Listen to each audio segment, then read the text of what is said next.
Hi, so today we'll look at strong base weak acid titration and how to solve their question.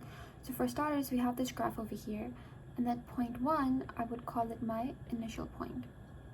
At this, all that I have available is the acid. And how do I know it's acid? Is because if I look at my graph, it starts at a lower pH than 7. That's how I know that I have acid available to me. I could have had base, then my graph would have been starting from a pH higher than 7, but over here for this example, I'm starting with an acid. Now I need to write this equation, which HA denotes that you have an acid, but so any acid, so you say that it's HA in water gives us H3O plus A negative. Now this H3O plus, it's interchangeable with H plus, so you could either write H plus, so hydronium ion, or you could say H3O plus. That means the same thing. Now the reason why I need this equation is because at these 3 points I need to know what reaction is occurring. So I would, in order to the reason I would need to know the equations is because when I solve the questions, it would tell me what reagent is available to me at what stage. So now we move on to 2, which is neutralization. So at neutralization, what is my reaction of interest? My reaction of interest is I have my acid along with OH negative ions that it actually goes to 100% completion, so no equilibrium. This gives me A negative along with H2O. So over here, if you notice, this would actually mean, like, let's say we look at this tiny diagram that I drew. So all that we have available was the acid, and now we're adding base to it. That's how I know that I have my acid and my base. But another question over here could be, why did I write OH negative? Like, I could have written like a proper base name, but I understand that I'm giving like examples over here, so I write a base over here totally. But even if I had a real question, let's say I had NaOH, I still wouldn't write NaOH over here. I would actually write OH negative. Why would I do that? Well, that is because it's strong base and weak acid. So strong bases, they actually fully dissociate. So whenever something is strong, that means it's fully dissociating. When something is weak, that means it's partially dissociating, or it's weakly dissociating. So because I have a weak acid, because I have HA as a weak acid, that would mean that it is not really gonna dissociate in like this. So it wouldn't do that. Because it's not doing that, I cannot use H plus over here. I need to use the full acid because of this very reason. So that's why I wrote HA. And then because it's strong base, so that means my base is dissociating. So that's why I write OH negative. So I will just write the ion that I need, that denotes the base. And now I'll move. Okay, at this point, because at every question that is based on strong base weak acid or weak base strong acid, at neutralization point, it usually, whenever they want you to find pH at this point, remember that pH at this point can be, you know how we have formula pH negative log H3O plus, so you could either change it with H plus, that means the same thing. We usually have this formula, but over here when you find the pH, you actually have another formula, which is the AHH equation, which is the Hasselbalch equation, which is pKa plus log acid divided by, sorry, I think it's base divided by acid when it's positive. Concentration. So this is my AHH equation. I need this equation to find the pH at my point 2 if I have my neutralization is going on. But how do I know that? Why did I use this specific equation? I use this equation because whenever I have a buffer available to me, how do I know that I have a buffer available at this point? Well, I know I have a buffer available at this point because I have my acid, which is HA, and I have a conjugate base of that acid. So I have a weak acid actually. So weak acid and conjugate base. So whenever you have a solution where you have acid and its own conjugate base, not just any conjugate base, you need to have its own conjugate base. So that means you have a buffer available. And there's another way to make a buffer. So let's say you have a weak acid. Let's say you have acetic acid, which is also known as ethanoic acid. So let's say you have this in a solution, and then you also have CH3CO negative. So this is the acid, and this is a weak acid because it's a carboxylic acid. Carboxylic acid is a weak acid. So you have this, and this is the conjugate base to this acid. That's if you have these two things available at the same time, then this makes a buffer. Now there's another way to make a buffer. Let's say you have this acid, and another thing you have is a salt, but its own salt. So that would be, let's say this. So this is salt to this weak acid. So if you have these two available together, that means you also have a buffer. So there are two ways: weak acid along with its conjugate base, weak acid along with its salt. Or you could have it the other way around. So let's say you could either have a weak base along with its conjugate acid, or you could have had a weak base along with its salt. So all of this creates a buffer. So over here at neutralization, I have a weak acid and its conjugate base. So this is a buffer. And in order to find pH over here, I would use this equation and not this, the HH equation. That is what I will use. Now we'll move on to step 3, which is the equivalence point. At the equivalence point, the definition of equivalence point is when your moles of acid equal the moles of base. Now, what's your reaction of interest over here? So what you will have, okay, so these two, neutralization and equivalence point, the funny thing about them is that your products of neutralization, so you know, like from your step 2, you're moving on to step 3. So you're using the products as your reactants over here. And this would give me AHA negative plus it's gonna give me the acid, not AHA negative, HA plus OH negative. So if you notice, these are my reactants, but these were my products over here. So my products from my step 2 became my reactants from my step 3, and I made the acid along with OH negative. Now something special about this is the fact that I'm getting OH negative over here. The reason, because of this OH negative, so this means that my solution is actually basic. I have a basic solution because I'm producing OH negative. This basic solution would mean that my pH would be greater than 7. So whenever you're solving a question which is based on strong base weak acid, so just know towards the very end, your pH that you're getting should be slightly basic. And why is it basic? Because you have a strong base. Simultaneously, let's say you have a strong acid weak base, so towards the very end at your equivalence point, what you would be getting would be a H plus ion or H3O plus. So that would mean that your pH should be slightly acidic, which would be lesser than 7. That's it. Now we'll look at a strong base weak acid question based on titration and figure out how to solve it. In this question, I have sodium hydroxide, which is my strong base. My weak acid is hydrofluoric acid, and it says that there is a color change. Now this is important. My questions are, I have to find initial concentration of HF and the current pH of my solution. Now, because it says there's a color change, the fact there's a color change refers to the fact that I have passed neutralization stage. Because there's a color change. Because I've already passed it, that means that I don't have buffer available to me anymore.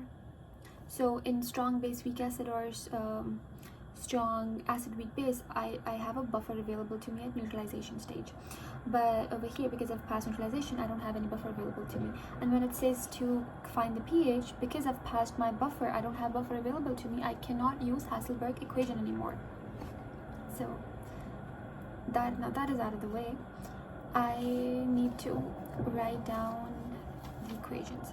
So to make it easy, like I actually need to write down the equation and neutralization, but let's say you have a problem writing that. Let's say you're not able to figure out how do you directly reach that stage. So let's start with my reagents. So I have my molecular equation here, which is sodium hydroxide plus hydrosulfuric acid. So NaOH plus HF, which would give me water plus NaF. Now I need to write it down as ionic equation. So what I'll do is that I'll dissociate NaOH. Now the fact I'm dissociating NaOH, but I'm not dissociating HF, is because NaOH is a strong base. Strong base fully dissociates, but weak acids, they are not gonna, they're partially dissociating because they're weak. So strong thing fully dissociates, weak thing it partially dissociates. So I cannot write HF as H positive plus F negative. I cannot do that over here. So I write HF as HF. And then I have water, which is a liquid, so water just remains as water. And NaF would be Na positive and F negative.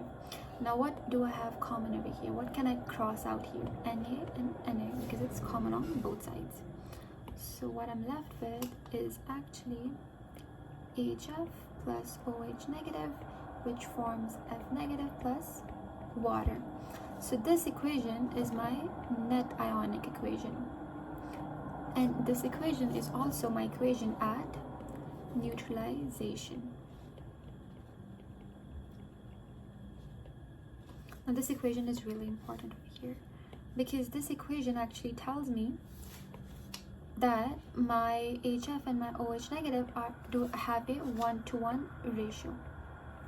So because of this information, what I'll do is that I can find the missing information that I have here. So when I find the moles for sodium hydroxide here, what will I do is that moles of NaOH would be concentration times volume. Concentration is 0.15 molar times the volume, which is 27.5 ml. So divided by 1000 to convert it into liters.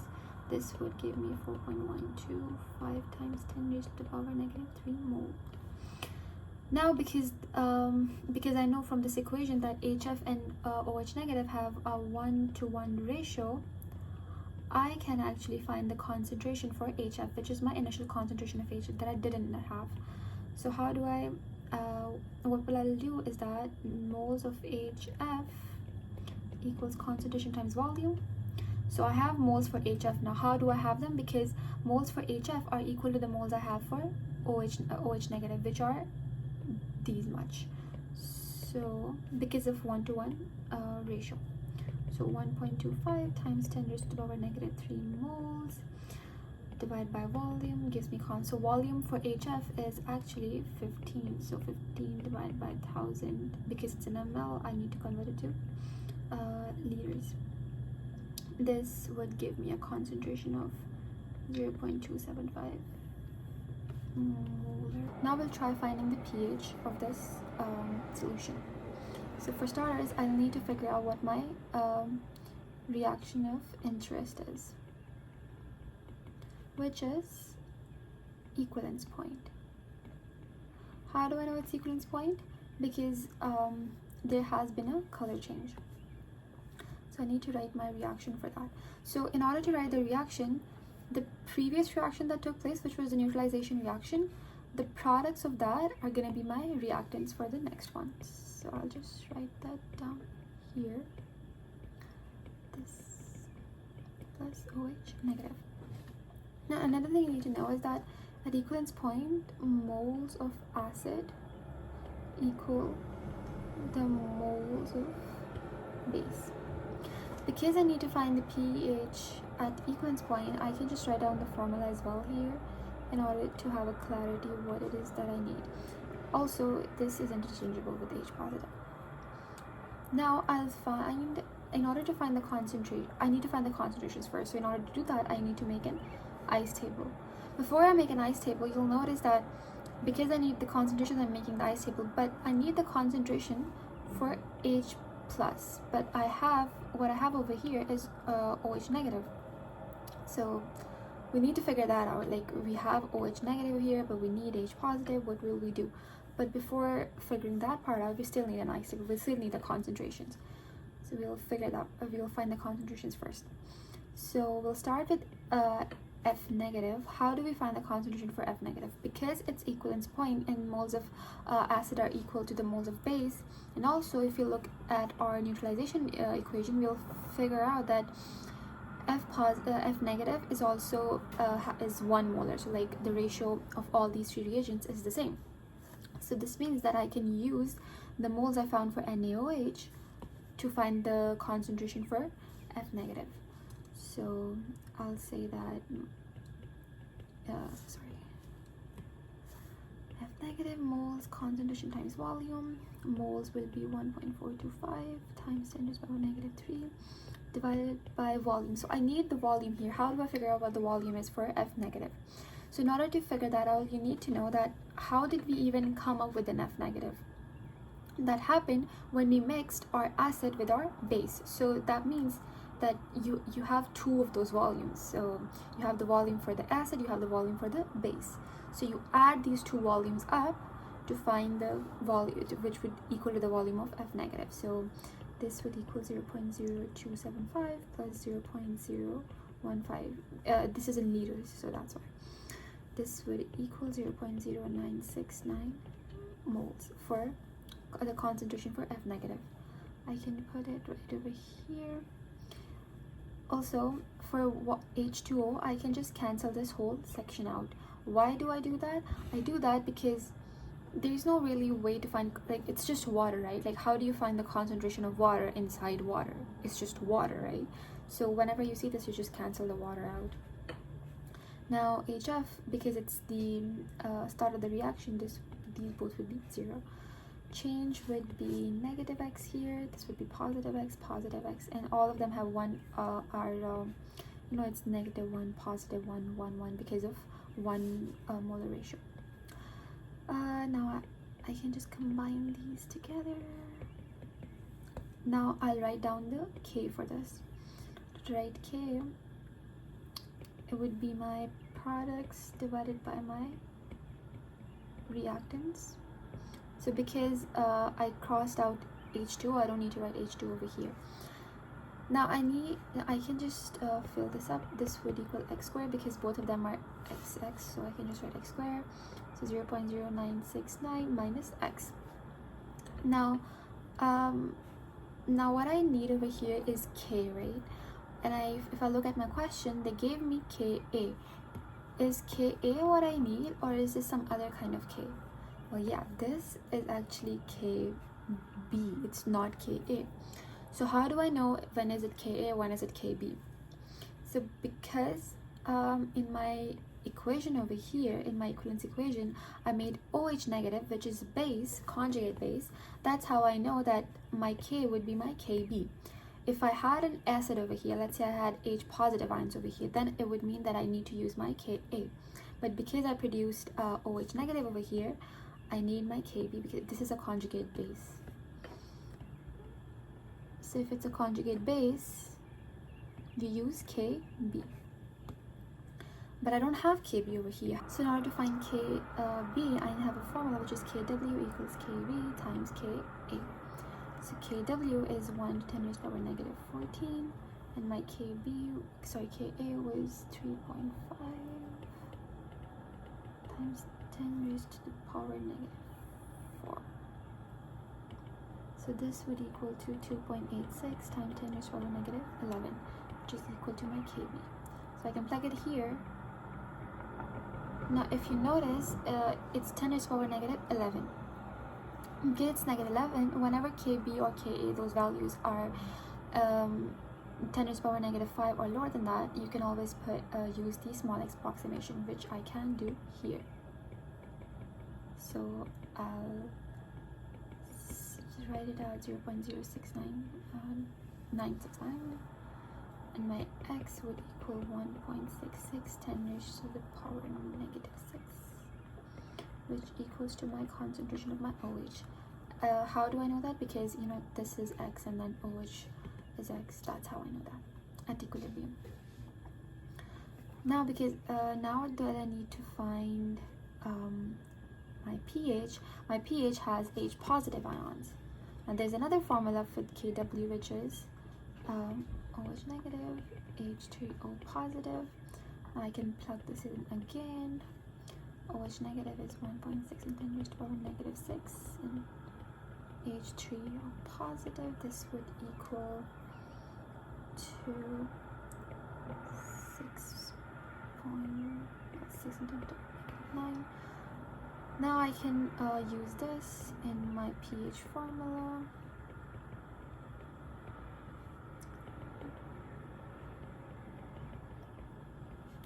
This would give me pH of 8.22, and notice how this is slightly a basic pH, which is correct because in our reaction we had an OH to give a slightly basic pH. Now another thing you could have done is because you got a OH negative over here, so rather than but like there's another method. So you could have done that. Now there is pH, but then there's also POH, so you could have used negative log OH concentration, so which you got over here, which is 1.66 into 10 raised to the power negative 6. This would give you the answer of 5.779. And then well, there's a formula because pH scale goes up to 14, so you can say 14 equals 5.779 plus your pH. So because this is actually like 14 equals POH plus pH. So in order to get pH, you need to isolate it, and 14 minus 5.779 equals pH, which will get you 8.22. So you could either do this way or you could just straight up do it this way. Both of them work.